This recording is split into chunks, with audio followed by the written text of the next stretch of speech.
Hi, I'm Dave, and I know comics.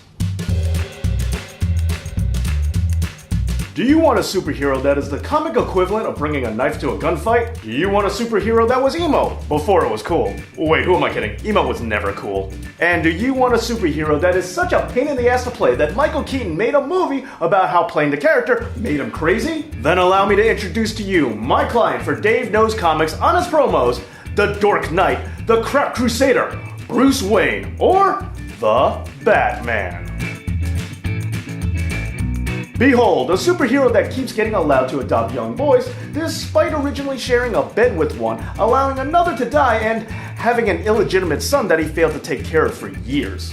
Just saying, it's very difficult to adopt a child, even if you are part of a loving marriage. So how did a single man with a traumatic past manage to go through children like they were Kleenex? Just spitballing, but I think his billionaire status might have something to do with that. Alright, this is getting kind of awkward, so let's just forget about the kids for now. After all, Batman is a grown-up's comic book character because, he's edgy and dark. As long as you ignore certain decades of his career and pretend like the Adam West show never happened. Even though that show was way more accurate to Batman at the time than most fanboys want to admit. But don't worry, Frank Miller would save the character in the 1980s with the seminal Dark Knight Returns.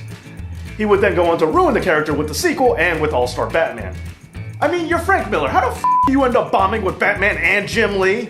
But ignoring that failure, Bruce is one of the biggest box office draws in movie history, which is probably why DC tries to revolve everything around him. Even though Batman and Robin proves that not all that glitters is Booster Gold. But hey, maybe if DC could put in as much effort into other properties as they do with Batman films, they might actually have a successful cinematic universe? Nah, that won't work. Let's just continue to make everything dark and gritty. Dark and gritty, like Batman. I mean, after all, everyone thought that Bruce was the best part of that Batman-Superman movie, right?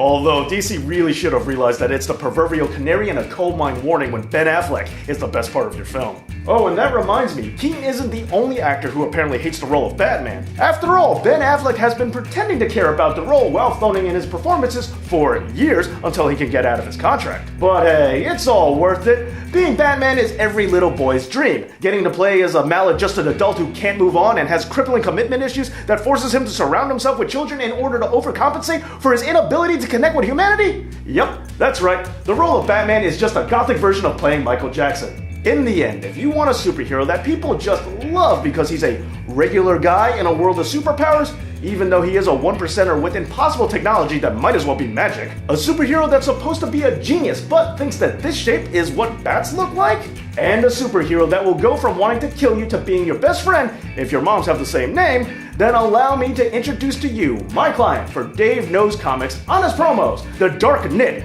the Caped Crybaby, the Batman, Bruce Wayne. So Michael Keaton's played Batman, Birdman, and the Vulture? Who's next? Warren Worthington?